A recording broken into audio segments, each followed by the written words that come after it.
अस्सलामुअलैकुम नाजरीन, मैं हूँ आपकी मेज़बान ज़रीन और आपका इस्तकबाल करती हूँ आप ही के पसंदीदा प्रोग्राम जिसका नाम है आपकी सहेली। तो नाज़रीन, आज के इस एपिसोड में हम आपके लिए क्या कुछ नया और ख़ास लेकर कर आए, चलिए आपको बताते हैं। नाज़रीन, आज के इस एपिसोड के पहले सेगमेंट में हम आपको ले चलेंगे ज़ेवर बाज़ार में और इसके दूसरे सेगमेंट में हम आपको मिलवाएंगे हमारी डाइटिशियन इंदुजा जी से, जो हमको बताएंगी हाई ब्लड प्रेशर के बारे में और इसे कैसे निपटा जाए। और इसके तीसरे यानी आखिरी सेगमेंट में हम आपको देने वाले हैं एक काम की बात। तो हमारे प्रोग्राम का आगाज करने से पहले चलिए दिखाते हैं इसकी कुछ झलकियां।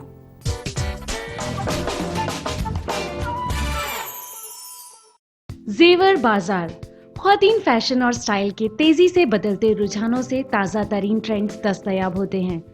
मौजूदा वक्त में एंटीक या स्टेटमेंट ज्वेलरी का चलन बेहद मकबूल है। देखिए, बेसिकली ब्लड प्रेशर का प्रॉब्लम दो तरह का होता है। एक को बोलते हैं हाइपरटेंशन, जिसमें बढ़ा हुआ होता है बीपी, और एक होता है हाइपोटेंशन, जिसमें बीपी कम होता है नॉर्मल से। ख्वातीन घर में अक्सर तमाम ऐसी चीजें रद्दी में इकट्ठा हो जाती हैं जिनका कोई इस्तेमाल नहीं रह जाता। प्लास्टिक की बॉटल्स भी ऐसी फालतू की चीज बन जाती हैं।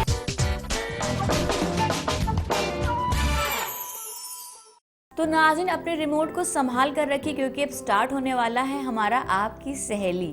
तो नाज़रीन, चलिए बढ़ते हैं हमारे पहले सेगमेंट में और आपको ले चलते हैं ज़ेवर बाज़ार में।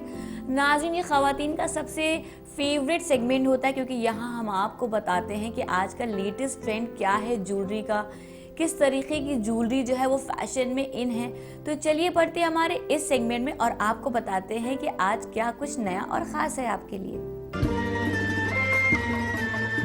ज़ेवर बाजार ख्वातीन फैशन और स्टाइल के तेजी से बदलते रुझानों से ताज़ा तरीन ट्रेंड्स दस्तयाब होते हैं। मौजूदा वक्त में एंटीक या स्टेटमेंट ज्वेलरी का चलन बेहद मकबूल है।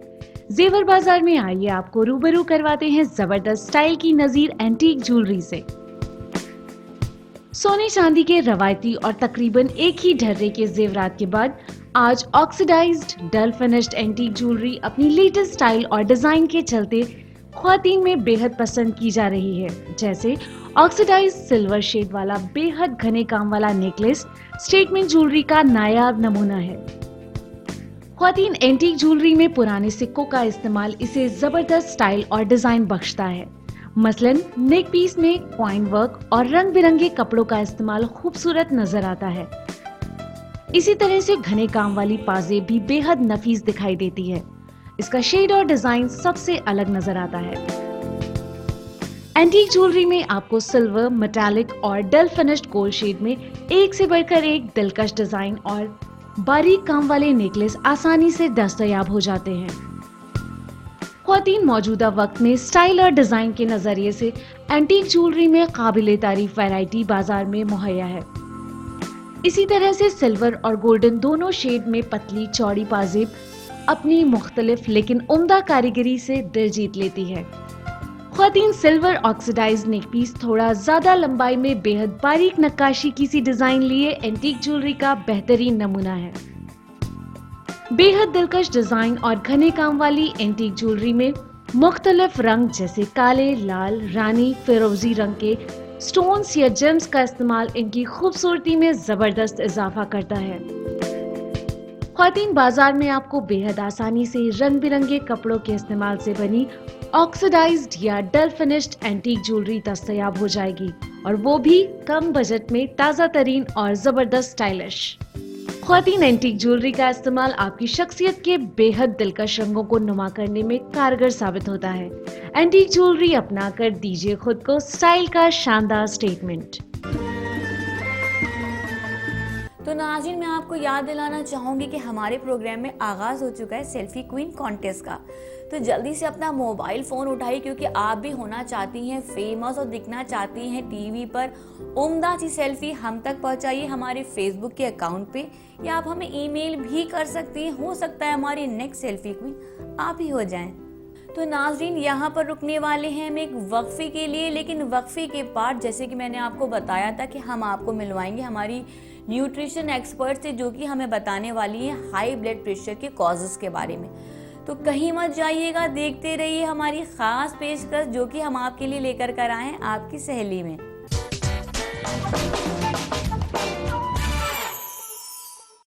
वक्फे के बाद नाज़रीन आपका खैर मकदम है। आप देख रहे हैं आप ही का पसंदीदा प्रोग्राम जिसका नाम है आपकी सहेली। तो चलिए नाज़रीन आगाज़ करते हैं हमारे दूसरे सेगमेंट का, जहां आज हम आपकी मुलाकात करवाएंगे हमारी डाइटिशियन इंदुजा जी से, जो कि हमें बताने वाली हैं हाई ब्लड प्रेशर के कॉजेज़ के बारे में। क्योंकि आजकल ये देखा गया है कि मुआशरे में जो आजकल ख़वातीन हैं इनमें काफ़ी ज़्यादा बढ़ गया है, इससे काफ़ी परेशानी होने लगी है। तो चलिए इस्तकबाल करते हैं हमारी डाइटिशियन इंदुजा जी का। Hello. Thank you. Induja ji हमें ये बताइए कि हाई बीपी होता क्या है? देखिए, बेसिकली ब्लड प्रेशर का प्रॉब्लम दो तरह का होता है। एक को बोलते हैं हाइपरटेंशन, जिसमें बढ़ा हुआ होता है बीपी, और एक होता है हाइपोटेंशन, जिसमें बीपी कम होता है नॉर्मल से। नॉर्मल का मतलब है, हम जब बात करते हैं तो 120/80 को हम नॉर्मल बोलते हैं, लेकिन कुछ लोगों का जैसे 110/70 है, इसको लो हम नहीं मानेंगे। अगर उनका बॉडी हमेशा से 110/70 पे ठीक काम कर रहा है तो ये उनके लिए नॉर्मल है। ऐसे ही कुछ लोगों का 130/100 हो सकता है, उस पर वो नॉर्मली हमेशा उनका रहता है और उस पर वो नॉर्मली काम कर रहे हैं, तो ये नॉर्मल है। हाँ, उसके ऊपर या उसके नीचे अगर जाता है तो उसे हाई बीपी या लो बीपी कहते हैं। इंदुजा जी हमें हाई ब्लड प्रेशर के बारे में कुछ तफसील से बताइए। हाई बीपी के देखिए 3 मेन रीजंस हैं। एक है मोटापा, दूसरा है कि एक्सरसाइज वगैरह नहीं कर रहे हैं, और तीसरा है कि हम नमक इनफैक्ट हम बात कर रहे हैं तो यहाँ पर हम सोडियम की बात कर रहे हैं। सोडियम हम डाइट में ज़्यादा ले रहे हैं, तो इस वजह से अपना बढ़ा रहता है बीपी। या फिर एक रीज़न और भी हो सकता है कि हम पोटेशियम ज़्यादा ले रहे हैं, कैल्शियम और मैग्नीशियम कम ले रहे हैं। इंदुजा जी हमें ये बताइए कि हम कैसे पता लगाएं कि हमें ब्लड प्रेशर की या बीपी प्रॉब्लम होने लगी, स्टार्टिंग हो रही है, कैसे हम इसका पता लगाएं? हाई ब्लड प्रेशर के लिए हमें ये देखना पड़ेगा कि मान लीजिए किसी दिन चक्कर आ रहे हैं बहुत ज़्यादा, सिर में कुछ भारीपन सा लग रहा है, या फिर एकदम लग रहा है कि कुछ मेरे शरीर के साथ गड़बड़ है, मुझे कुछ परेशानी है, तो हम बोल सकते हैं कि बीपी हमारा बढ़ा हुआ है। या फिर कुछ साइंस हैं, जैसे खांसी बहुत आ रही है, या फिर नाक से खून आने लग गया, या फिर सांस लेने में दिक्कत हो रही है, तो हम इन चीज़ों को देखेंगे तो हमें समझ में आएगा कि हाँ शायद बीपी हाई हो रखा है और हमें टेस्ट कराना पड़ेगा इसके। जैसे अगर हमें अचानक हाई ब्लड प्रेशर प्रॉब्लम हो जाए तो हम एकदम सडन क्या करें? ऐसी कौन सी होम रेमेडी करें या तुरंत डॉक्टर के पास जाएं? ऐसे क्या करें? देखिए, पूरा तो नहीं कंट्रोल कर पाएंगे, उसके लिए आपको तुरंत डॉक्टर के पास जाना पड़ेगा और दवाई लेनी पड़ेगी। थोड़ा सा ये कर सकते हैं कि कॉफ़ी अगर हम तुरंत पी लें तो उससे थोड़ा कंट्रोल में आ जाएगा, या फिर चुकंदर का रस अगर हम पी लें तो कंट्रोल में आ जाएगा, लेकिन ऐसा नहीं कि एकदम ही ठीक हो जाएगा, आपको डॉक्टर के पास जाना ही पड़ेगा। जी, अगर हम बात करें लहसुन की, तो लहसुन कितना कारगर होता है? अगर हमें बीपी, हाई ब्लड प्रेशर एकदम से शिकायत हो गई है तो कितना कारगर साबित होता है, क्योंकि ये एक होम रेमेडी है? देखिए, लहसुन हेल्प करता है। लहसुन बीपी को कैसे हेल्प करता है, वो इनडायरेक्ट वे में हेल्प करता है। लहसुन हमारा बॉडी में कोलेस्ट्रॉल को कम करता है। कोलेस्ट्रॉल होता है जो हमारे आर्टरीज होती हैं, हमारे दिल के अंदर जो जाती हैं नलियाँ, उनके अंदर डिपॉजिट होके उनको ब्लॉक करता है, जिसकी वजह से बीपी हाई हो जाता है, क्योंकि प्रेशर से ब्लड जाने लगता है हार्ट के अंदर। तो लहसुन उसको कम करता है, कोलेस्ट्रॉल को। अगर कोलेस्ट्रॉल बिल्डअप नहीं होगा बॉडी में तो फिर ब्लड प्रेशर भी हाई नहीं होगा। और दूध का ऐसा कोई बहुत बड़ा रोल नहीं, ये एक मिथ ही है। इनफैक्ट अगर हम फैट वाला दूध लेंगे तो वो हार्मफुल ज़्यादा होएगा और हेल्प तो हमें नहीं करेगा। इंदुजा जी, जहाँ बात कर रहे हैं हाई ब्लड प्रेशर की, तो इसकी वजह क्या है? क्या कॉजेज होते हैं कि ब्लड प्रेशर जो होता है वो हाई हो जाता है? एक तो मेन है कि आप स्ट्रेस ले रहे हैं, या फिर आप डाइट में नमक बहुत ज़्यादा ले रहे हैं, और जो मैंने पहले रीजंस बताए कि मोटापा है, एक्सरसाइज नहीं करना है, या फिर ऐसी डाइट हमको पता ही नहीं है कि किन खानों में नमक ज़्यादा है, सोडियम ज़्यादा है और किन खानों में पोटेशियम ज़्यादा है। इनका बैलेंस गड़बड़ होएगा तो फिर भी हमारा बीपी बढ़ जाएगा। पोटेशियम का काम होता है कि वो बॉडी में सोडियम के इंटेक को कम करके रखता है।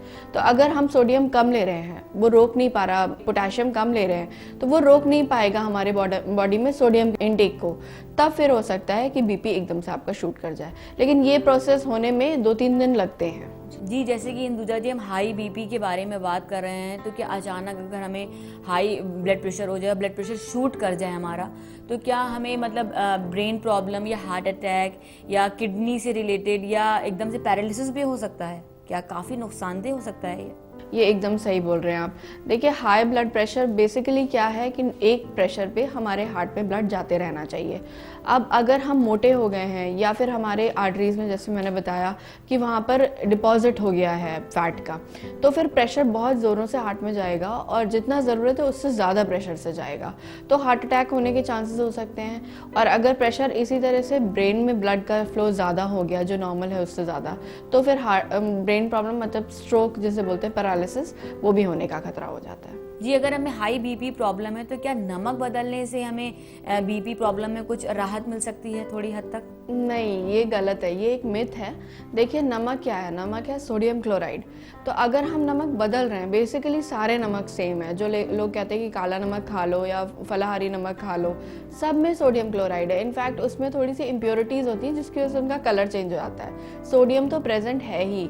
उसके अलावा लोग होता है जैसे सॉल्ट आते हैं, लोना करके नमक आता है, लो सोडियम सॉल्ट, तो उसमें लेकिन वो भी कोई फ़ायदे का नहीं है, क्योंकि लो सोडियम है तो उसको कॉम्पनसेट करने के लिए उसमें पोटेशियम ऐड किया जा रहा है। तो पोटेशियम ज़्यादा, बहुत ज़्यादा अगर हम नॉर्मल लिमिट से ज़्यादा पोटेशियम लेंगे तो वो भी नुकसान ही करेगा, वो हमें हार्ट प्रॉब्लम्स दे सकता है। तो इसलिए बेटर है एक लिमिटेड अमाउंट में नमक लें। लिमिटेड का मतलब है आप 2300 मिलीग्राम, मतलब लगभग 1 चम्मच लेवल करके, इतना नमक हमें लेना चाहिए। और जिसको हाइपरटेंशन है उसको हम कहेंगे कि आधा ही आप चम्मच लीजिए।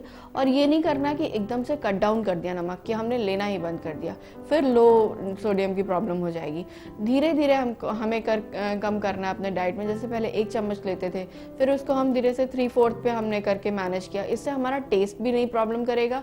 धीरे धीरे करके लो सॉल्ट के लिए हमारा टेस्ट यूज टू हो जाएगा और हमें एकदम से कट डाउन भी नहीं करना पड़ जाएगा। हमें ये फील भी नहीं आएगा कि खाना टेस्टी नहीं है। एक चीज़ और कर सकते हैं कि हम खाने में नमक के जगह अगर हम कुछ मसाले थोड़े से या कुछ हर्ब्स वगैरह हैं, नींबू है, ये सब चीज़ें इस्तेमाल करें तो नमक थोड़ा कट डाउन किया जा सकता है। जी, अगर हम बात कर रहे हैं हाई ब्लड प्रेशर की, तो डैश डाइट क्या होती है, इस बारे में तफसील से बताइए। डैश डाइट बेसिकली एक शॉर्ट फॉर्म है। इसका मतलब है dietary approach to stop hypertension.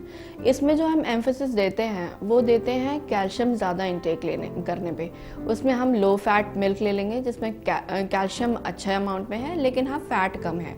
और उसके साथ में आप लेना है, आपको फ्रूट्स लेने हैं, ग्रीन लीफी वेजिटेबल्स लेने हैं। इन सब को लेते हुए साथ में एक्सरसाइज इंक्लूड कराते हैं और उसके बाद फिर वेट लॉस करा के और सोडियम कम करके बॉडी में हम बेसिकली एक अच्छा बीपी मेंटेन करते हैं। और इसमें एक पॉइंट है जो मैं बताना चाहूँगी, वो ये है कि इसमें रिसर्चेस जो हुई हैं वो प्रूव करती हैं कि अगर आप ओवरवेट हैं और अगर आप 5 किलो वेट कम करते हैं तो आपको सिग्निफिकेंट वेट वो बीपी का लेवल आपका ठीक होता दिखाई देगा। और अगर जो आपका आइडियल बॉडी वेट है, अगर आप उस पे पहुंच जाते हैं तो आपका बीपी बहुत ही हद तक मतलब मेंटेन रहेगा आपका। क्या जो ख़वातीन हमें देख रही हैं उनको आप कोई टिप देना चाहेंगी हेल्दी रहने के लिए हाई ब्लड प्रेशर से रिलेटेड? मैं लोगों को ये बताना चाहूँगी कि जैसे मैंने बोला कि हमें सोडियम का इंटेक कट डाउन करना है और पोटेशियम का बढ़ाना है, लेकिन ये आप लोग को पता नहीं होगा कि बेसिकली पोटेशियम है किन चीज़ों में।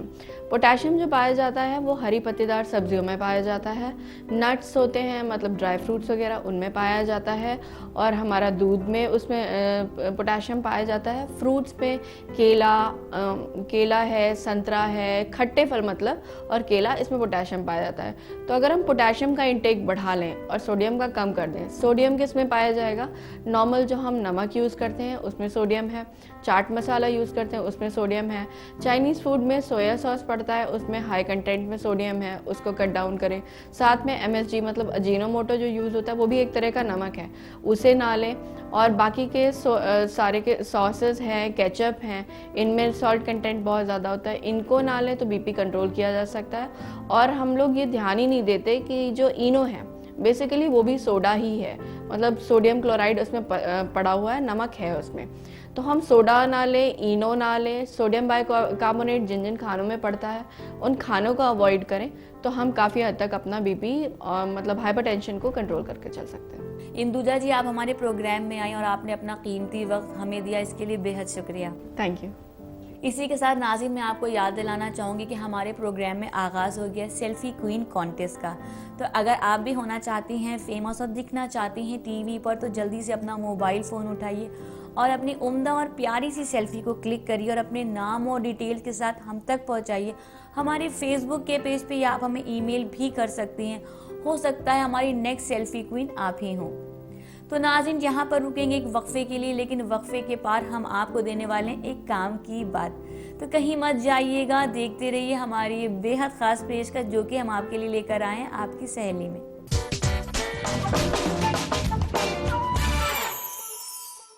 वक्फे के बाद नाज़रीन आपका खैर मकदम है। आप देख रहे हैं आप ही का पसंदीदा प्रोग्राम जिसका नाम है आपकी सहेली।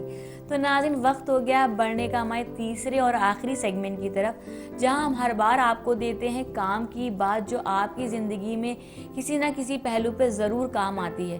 तो चलिए बढ़ते हैं हमारे इस सेगमेंट में और दिखाते हैं कि आज हम आपके लिए क्या लेकर कर आए हैं। ख्वातीन घर में अक्सर तमाम ऐसी चीजें रद्दी में इकट्ठा हो जाती हैं जिनका कोई इस्तेमाल नहीं रह जाता। प्लास्टिक की बॉटल्स भी ऐसी फालतू की चीज बन जाती हैं। काम की बात में आज हम आपके लिए लेकर हाजिर हैं बेकार पड़ी प्लास्टिक बॉटल्स का दोबारा खूबसूरत इस्तेमाल न आने वाली 2 प्लास्टिक बॉटल्स लीजिए। सिजर्स की मदद से एक को ऊपर नेक के नीचे से और दूसरी को बॉटम से थोड़ा ऊपर से काट लीजिए।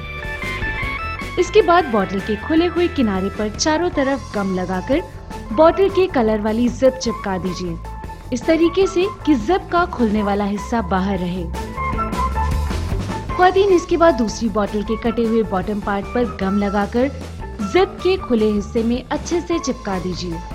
इस तरह से जिप के जरिए खुलने वाली प्लास्टिक बॉटल बन जाती है।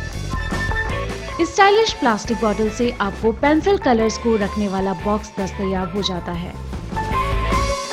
इसी तरीके से एक प्लास्टिक बॉटल को बीच में से काट लीजिए। अब बॉटम पार्ट वाले हिस्से को पंखुड़ियों यानी पेटल्स की डिजाइन में सिजर्स की मदद से काट लीजिए। अब इसमें छोटी छोटी टॉफीज या चॉकलेट्स रख दीजिए। कटे हुए पेटल्स शेप को अंदर मोड़कर गम लगाकर चिपकाकर बंद कर दीजिए। इसके बाद खूबसूरत रिबन चारों तरफ से रैप करके एक गिफ्ट पैक की शक्ल दे दीजिए। यकीन मानिए आपका ये छोटा सा गिफ्ट पैक पाने वाले की खुशी को दोगुना कर देगा। ख्वातीन, एक खाली प्लास्टिक बॉटल को बॉटम से कुछ ऊपर से काट लीजिए। बॉटम पार्ट को एक मोटे पेपर पर रखकर पेंसिल से उसकी गोलाई में सर्कल बना लीजिए। अब इस सर्कल के बाहर पेटल्स जैसी डिजाइन ड्रॉ करने के बाद सिजर्स से डिजाइन की कटिंग कर लीजिए। इस डिजाइन कटिंग पर गम लगाकर बॉटल बॉटम को इस पर चिपका दीजिए। अब एक मार्कर से आउटलाइन देते हुए कटिंग पर टॉर्टोइस फेस बना दीजिए। लीजिए, हो गया तैयार टॉर्टोइस शेप वाला ये मनी बैंक। ख्वातीन, आइए अब बनाते हैं एक और खूबसूरत शोपीस। तो प्लास्टिक बॉटल्स को बॉटम से थोड़ा ऊपर से काट लीजिए। एक हिस्से के ऊपर से गोलाई में एक पट्टी काटकर अलग कर लीजिए। इलेक्ट्रिक आयरन पर दोनों प्लास्टिक बॉटल पार्ट को गर्म करके आपस में चिपकाकर बंद कर दीजिए। बाकी बची प्लास्टिक से एक पत्ती और गोल पट्टी का कुछ हिस्सा काट लीजिए। गोल पट्टी को आयरन पर हल्का गर्म करके गन की मदद से पत्ती के साथ और फिर दोनों के बॉटल पार्ट पर चिपका दीजिए।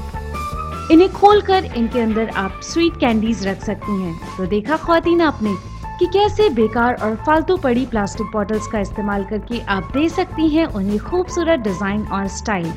आपके इस हुनर को मिलेगी तारीफ बेशुमार।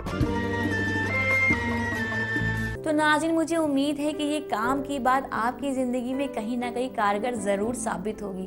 तो इसी के साथ मैं आपको याद दिलाना चाहूँगी कि भाई जल्दी से अपना मोबाइल फ़ोन उठाइए और अपनी प्यारी और उम्दा सी सेल्फी को क्लिक करिए और अपने नाम और डिटेल्स के साथ हमारे फेसबुक के अकाउंट पर हम तक पहुँचाइए, या आप हमें ईमेल भी कर सकती हैं। हो सकता है हमारी नेक्स्ट सेल्फी क्वीन आप ही हो। तो नाज़रीन, अब वक्त हो गया आपको रिवील करने का कि आज की हमारी लकी सेल्फी क्वीन कौन है। तो चलिए आपको दिखाते हैं।